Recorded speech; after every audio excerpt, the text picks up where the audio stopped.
আমি একটা crop top বানাবো, তার জন্য এখানে সুতির 1.5 মিটার কাপড় কিনে রেখেছি, আর তার সঙ্গে কিনেছি এই সুতির লেসটা। তো অনেক দিন আগে কিনেছিলাম, তো আজকে ভাবলাম চলো ক্রপ টপটা কাটা যাক। তো তার জন্য এখানে আমি যা যা সরঞ্জাম লাগে সব নিয়ে বসে পড়েছি। এই যে কাপড়, তারপরে ইঞ্চি টেপ, মার্কিং চক, তারপরে স্কেল নিয়ে এখন আমি বসে পড়েছি। এখানে আমি ইঞ্চি টেপ দিয়ে এখন মেপে নিচ্ছি, তারপর মার্কিং চক দিয়ে এখানে দাগ দিয়ে নিচ্ছি কতটা কি। এটা আমি আমার নিজের মাপে ক্রপ টপ বানাবো, তো তারই জন্য এখানে আমি এখন নিজের মাপে এখানে মাপ করে নিচ্ছি। প্রথমে আমি গলার মাপটা নিয়ে নেব, তো তারপরে নেব শোল্ডার, তারপরে চেস্ট, তারপরে ওয়েস্ট, তারপর লেন্থ, এইভাবে আমি পুরো মাপটাই করব। তো এখানে আমি প্রথমে গলার মাপটা নিয়ে নিচ্ছি, আর গলার মাপ আমার হয়ে গিয়েছে।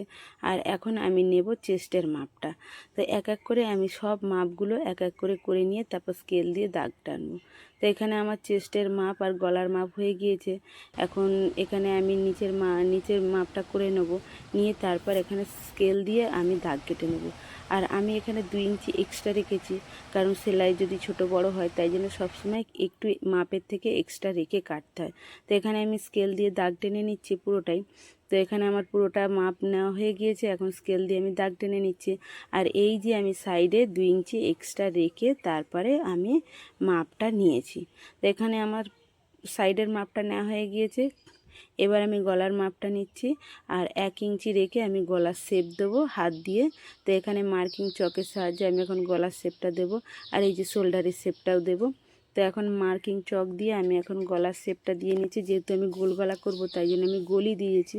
আর এই যে এটা আর্ম হোলের মাপ, সামনেরটা একটু বেশি কাটা রাখতে হয় আর পেছনেরটা একটু কম। তো এখানে আমার মাপটা পুরোপুরি নেওয়া হয়ে গিয়েছে। এই দেখুন আমার ক্রপ টপের মাপটা কেমন হয়েছে। আর তারপরে আমি এই যে কাঁচি দিয়ে এখন কেটে নিচ্ছি ক্রপ টপটা। প্রথমে গলাটা কাটবো, তারপর সাইডটা। এখন সাইডে যে 2 ইঞ্চি এক্সট্রা রেখেছিলাম সেই এক্সট্রা মাপটা রেখে তারপরে আমি কাটছি। আর আমার প্রায় কাটা শেষ বেশ। আর আমি এখানে পিন লাগিয়ে কেটেছিলাম যাতে সরে না যায়, ছোট বড় যাতে না হয়। আর আমার কাটা হয়ে গিয়েছে। আর এই যে ক্রপ টপের মাপটা, এই যে ক্রপ টপটা আমার কাটা হয়ে গেছে, দেখুন কেমন হয়েছে। তো ক্রপ টপটা আমার পুরোটাই কাটা হয়ে গেছে। কাটার পরে এই যে এই রকম একটা শেপ এসেছে। ক্রপ টপটা দেখুন কেমন শেপ এসেছে, এই যে এই রকম একটা শেপ এসেছে।